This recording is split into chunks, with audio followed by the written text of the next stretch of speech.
All right, how we doing today? Lunch okay? What was on the menu today? Hamburgers and chicken? Teriyaki chicken. Gotcha. All right. Good old-fashioned ham sandwich here. Good old-fashioned ham sandwich. All that stuff. All right. So, we've got some receipts. You picked it. So now I got to make sure I put that down and I have to go and change the one I have that I've shared with administration. So I just got to change that up a little bit. But here we go.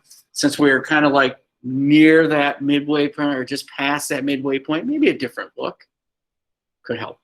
All right. So we'll leave it at that. Over lunch, I looked at the Star Tribune newspaper and I came across an article.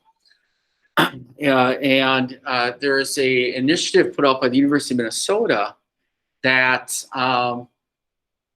is trying to get racial covenants removed off of homeownership's kind of like deeds to their property. This was something that was in the 20th century and all the way up to about 1948, where the U.S. Supreme Court had made it illegal, and then about the mid-'60s in Minnesota, a law would be passed to reaffirm what the Supreme Court had come up with. But it was just people who bought homes in Minneapolis and St. Louis Park, Golden Valley.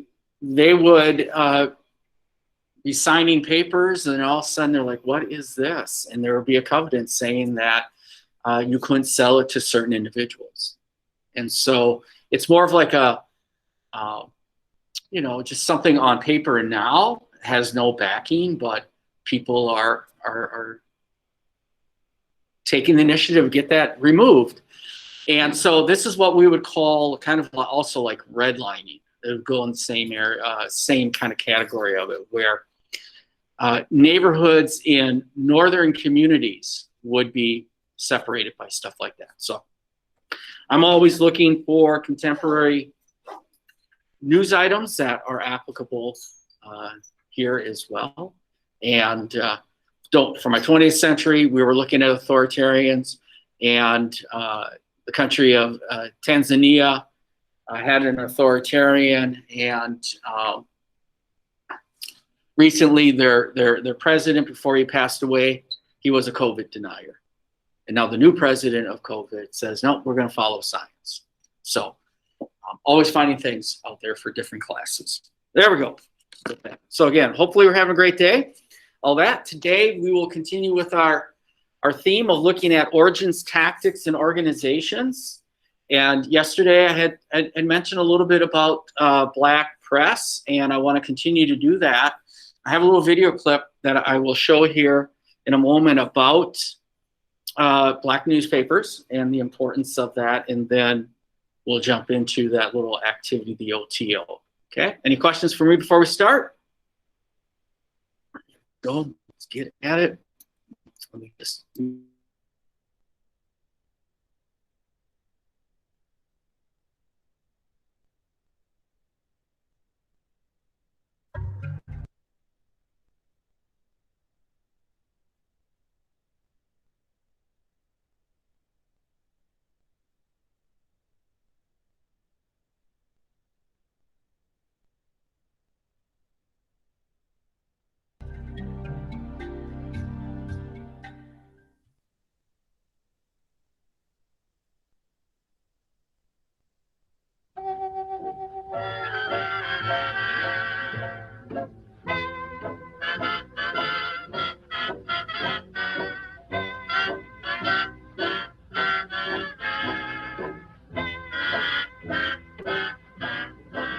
We didn't exist in the other papers. We were neither born, we didn't marry, we didn't die, We didn't fight in any wars. We never participated in anything of a scientific achievement. We were truly invisible unless we committed a crime. But in the black press, the Negro press, we did get married. They showed us our babies being born. They showed us graduating. They showed our PhDs. The black press never pretended to be objective because it didn't see the white press being objective, and it often took a position. It had an attitude. This was a press of advocacy. There was news, but the news had an admitted and a deliberate slant.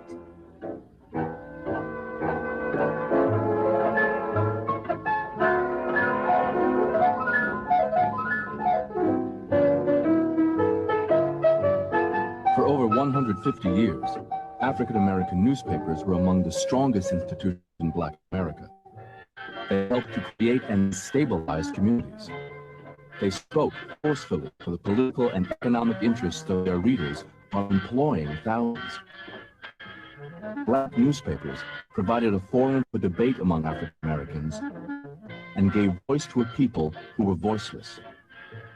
With the pen as their weapon, they were soldiers without swords.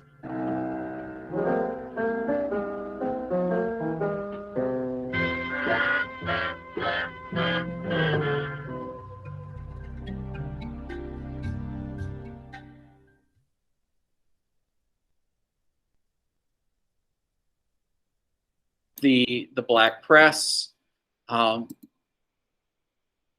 objectivity. You know, when we think of press, the idea is to present a story, be objective in presenting the story. But when we look at an example here with the black press, were they following objective journalism?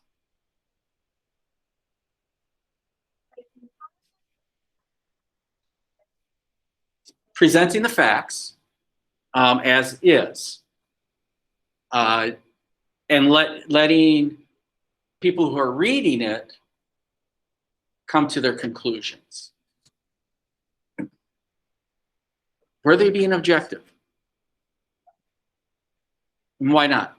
Well, because they said it, the white newspapers weren't being objective either. Okay, so, and they were purposely, and as the one journalist says, they purposely, and they knew that they were having a bias because of what you were saying, that their story wasn't being told. So they are purposely going out there. Is that right or wrong? You know, that's up for you to decide. But here, what they are presenting is a narrative, an absent narrative. So if we're looking at, you know, those absent narratives, or we're looking for that absent pages of history, we have to look towards these types of sources for it. So the black press, the black newspaper, is going to be very valuable. Very valuable here. In Minnesota, again, we're going to have a number of newspapers. As, let's see here.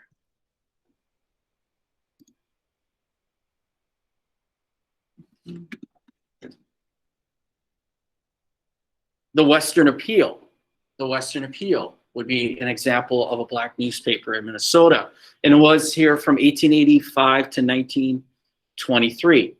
The one thing, though, that we learn is when you have organizations like this, or newspapers in general, having readers is one thing, but ultimately what makes a newspaper survive? What makes a newspaper able to operate?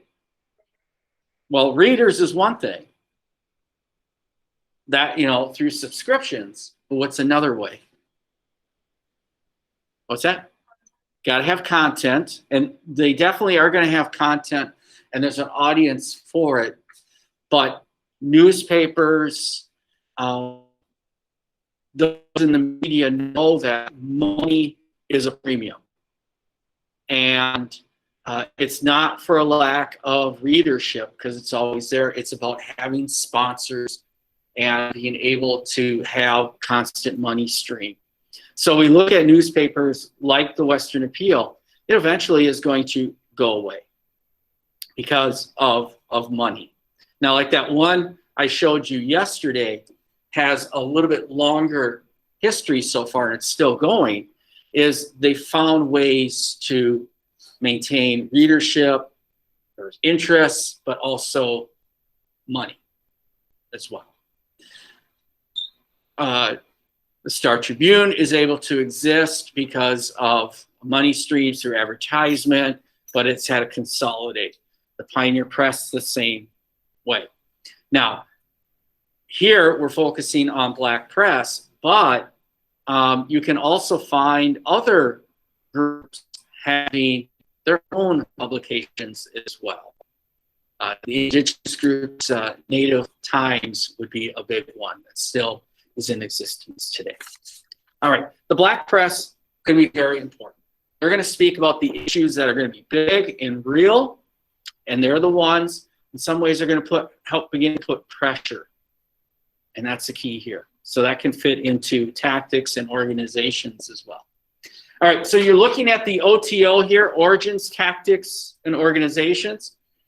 All this is prior to 1945. Really, we want that historical context, that little foundation here that we're looking for in creating the civil rights movement, or what becomes the modern day civil rights movement after World War II. We need to get that context. We need to know who some of these early individuals are.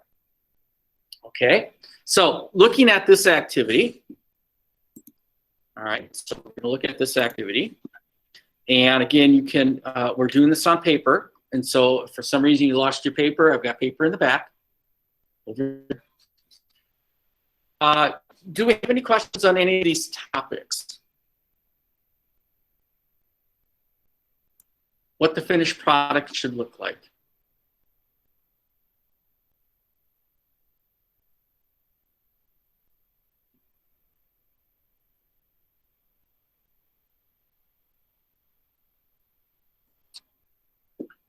Anything that we can say about any of these individuals or any of these organizations at this point?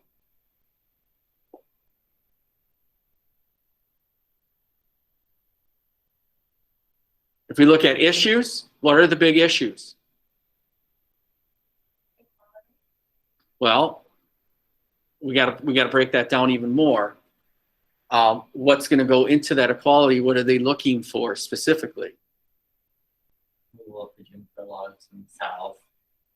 Okay, removal of those Jim Crow laws, which could bring about greater equality.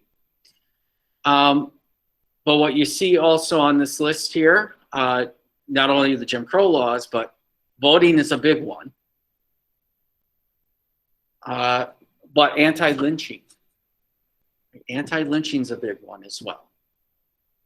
We still do not have a federal anti-lynching law on the books. Now, you can find them on several US states where they have anti-lynching laws, like Minnesota. I believe Minnesota passed one in 1821 or 22, right after the lynching of 3 African Americans in Duluth. And the Western Appeal and a journalist will have a big say in helping promote that. All right, so we got some issues there. Looking at tactics, there's a variety of tactics there. And then organization leaders. Again, these names should be maybe familiar. Some of them may not be.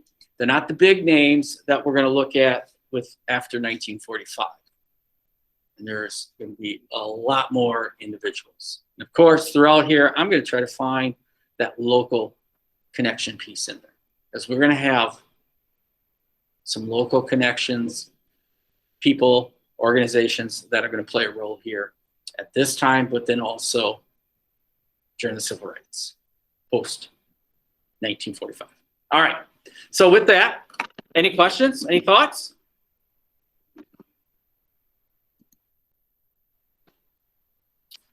All right,